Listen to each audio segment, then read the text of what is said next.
What's up, everybody? It's Sunchiyami, and this is story time about Joe Callihan and how it came to be. Stay tuned.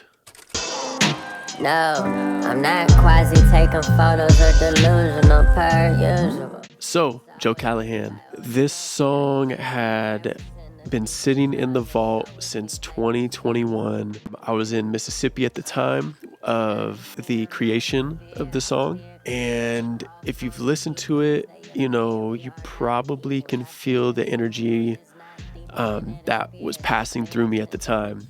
But to provide a little context to that moment in time in my life, it was around the same time that Black Lives Matter was a social media trend. Trump had just been in office and it seemed like a lot of hate floating around, whether it was the internet, out in the world, whatever. There was just a lot of anger and hate, rage that felt like it was being stirred, by the media and the president at the time. So I was in Kansas City in 2020. It was the same time that there was riots, every day in downtown Kansas City near the plaza, and getting to experience those with my best friends who are Black. It brought a lot of perspective because this same time period, there was a lot of perspective shift for me personally as a white man who existed in a very colorblind way. I grew up with a foundation of inclusivity.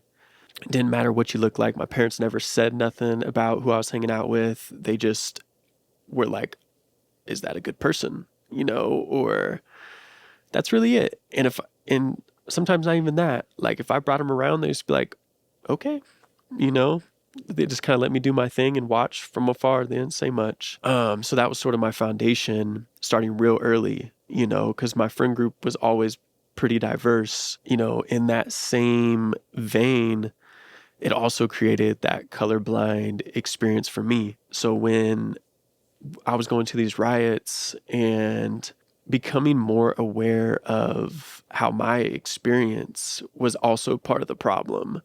As a white man being colorblind, that's being a part of the problem. That was a hard pill to swallow for me, to be really honest. When I started to come to that for myself, I was like, dang, I was so mad at myself, like so frustrated.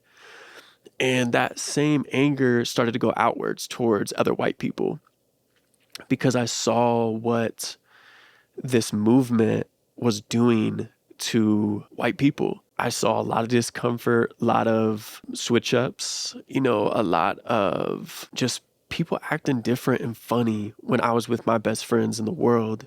And I didn't like it. It frustrated the hell out of me and made me so angry. Truly, truly did. So fast forward from 2020 to 2021, I moved to Mississippi with my family. They let me move there for a year to save money. Such a blessing. And in that time, there was many experiences like firsthand with racism from other people. Living there, I brought that anger and rage with me, and it wasn't dealt with. So when it came to the song Joe Callihan, when I had the beat, it just kind of flowed through me.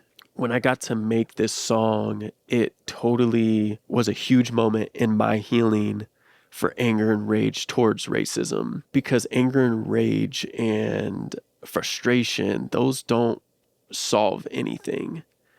Those are the emotions that I was feeling, but I let them simmer and sit. So it wasn't serving me, in a higher purpose. It was actually lowering the vibration, keeping me so stuck.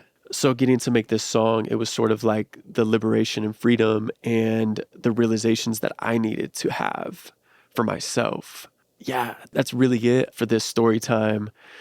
I'm going to do a beat breakdown next, and then I'm going to break down the lyrics of Joe Callihan. Stick around, stay tuned for part 2, part 3. Thank y'all for tuning in. Thank you for listening. Peace. This fucking content for every human on earth. From a real raw place, honey. Genuine shit. True collaboration. Do you understand? World of Sunchiyami is gonna be huge.